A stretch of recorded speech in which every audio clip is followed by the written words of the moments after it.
Knowledge here for MSC TV. So hello to all subscribers. If you haven't subscribed, please do now. Also feel free to press the like button. So today we're going to get into the whole issue of what's going on with the unrest in Portland and Seattle. Mostly a lot more is going on in Seattle. So CNN is reporting that in Seattle, they've arrested at least 47 people Saturday evening in demonstrations against police violence and the presence of federal law enforcement in cities like Portland, Oregon. Police declared the protest a riot and said protesters threw large rocks, bottles, fireworks, and other explosives at officers. Others set fires to a portable trailer and a construction site, police said in a series of tweets. At least 47 people were arrested on charges of assaulting officers, obstruction, and failure to dispense, police said. They go on to say that 59 officers were injured from having projectiles thrown at them, according to the police. The injuries include abrasions, bruising, burns, and a torn meniscus, according to a Sunday press release. Most officers were able to return to duty, the department's Twitter said.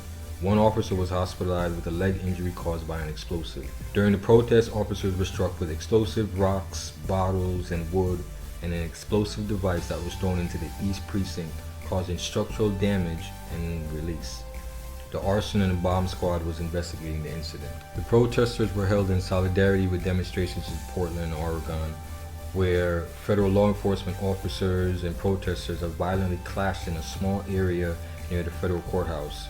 In Portland, local and state officials have said that federal officers who wear camouflage fatigues and have used tear gas to disperse crowds are exacerbating the protests. Seattle has been the scene of protests over police brutality and systematic racism, including in a 6-block area controlled by protesters after police abandoned their precinct.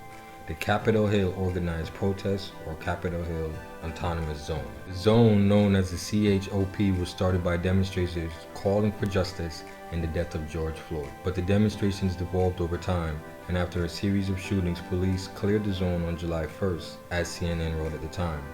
CHOP, the CHOP's failure was a case study in human natural violence, mental illness, homelessness, and the difficulty in imagining a world without police. On July 4th, subsequently, a 24-year-old protester was killed during a demonstration when a man drove his vehicle into a group of protesters. So as you can see, things are definitely intense. So this is Knowledge from MSC TV. And before we leave, we're going to show you a little bit of footage, some news, recapping on what's going on in the streets in Seattle. So everyone have a good one. Knowledge, MSC TV, and I'm out. Protests deemed a riot in Seattle. It started on a peaceful note with thousands standing in solidarity with other Black Lives Matter protests. But soon, things took a more violent turn.